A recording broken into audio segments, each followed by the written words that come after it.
আমেরিকার ২৫০তম স্বাধীনতা দিবস উদযাপনকে কেন্দ্র করে নিউ ইয়র্ক সিটিতে এক ঐতিহাসিক মুহূর্ত তৈরি হতে যাচ্ছে। আগামী শুক্রবার সকালে সিটি হলে একটি অত্যন্ত তাৎপর্যপূর্ণ ও বড় ধরনের ভাষণ দিতে যাচ্ছেন নিউ ইয়র্ক সিটির বর্তমান মেয়র জোহরান মামদানি।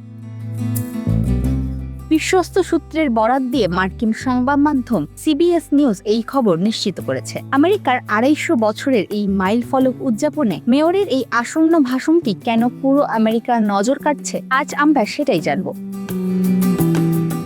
সূত্র মতে শুক্রবার সকালে সিটি হলের ভেতরে থাকা বিখ্যাত জর্জ ওয়াশিংটন ডেস্কের সামনে দাঁড়িয়ে মেয়র মামদানি এই ঐতিহাসিক বক্তব্যটি রাখবে। তবে এই ভাষণের সবচেয়ে আকর্ষণীয় দিক হলো এর পরিবেশ এবং পেছনের প্রেক্ষাপট। বক্তব্য দেওয়ার সময় মেয়রের চারপাশে উপস্থিত থাকবেন সম্প্রতি আমেরিকার নাগরিকত্ব পাওয়া একদল নতুন অভিবাসী নাগরিক।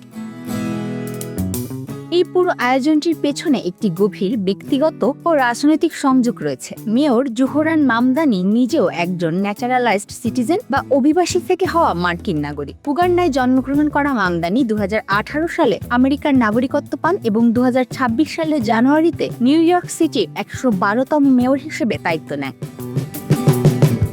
তিনি নিউ ইয়র্কের ইতিহাসে প্রথম মুসলিম এবং প্রথম এশিয়ান আমেরিকান মেয়র। ফলে একজন অভিবাসী হিসেবে আমেরিকার ২৫০তম জন্মবার্ষিকীতে নতুন নাগরিকদের মাঝে দাঁড়িয়ে বক্তব্য দেওয়াটা তার জন্য অত্যন্ত ব্যক্তিগত এবং আবেগঘন একটি বিষয়। ধারণা করা হচ্ছে মেয়র মামদানি তার ভাষণে আমেরিকার ২৫০ বছরের পথ চলায় অভিবাসীদের অবদান, বহুত্ববাদ এবং বর্তমান বৈচিত্র্যময় আমেরিকার রূপরেখা তুলে ধরবেন। বিশেষ করে ডেমোক্রেটিক সোশ্যালিস্ট ব্যাকগ্রাউন্ড থেকে আসা এই নেতা আমেরিকার স্বাধীনতা ও সাম্যের ধারণাকে একদম সাধারণ ও শ্রমজীবী মানুষের দৃষ্টিকোণ থেকে ব্যাখ্যা করতে পারেন। একই সাথে ছুটির এই দীর্ঘ উইকেন্ডে চলমান তীব্র দাবদাহ ও সিল ফোর্ট 250 নামক নৌ প্যারেড ঘিরে নিউ ইয়র্কের কঠোর নিরাপত্তা ব্যবস্থার বিষয়টিও তার বক্তব্যে আসতে পারে।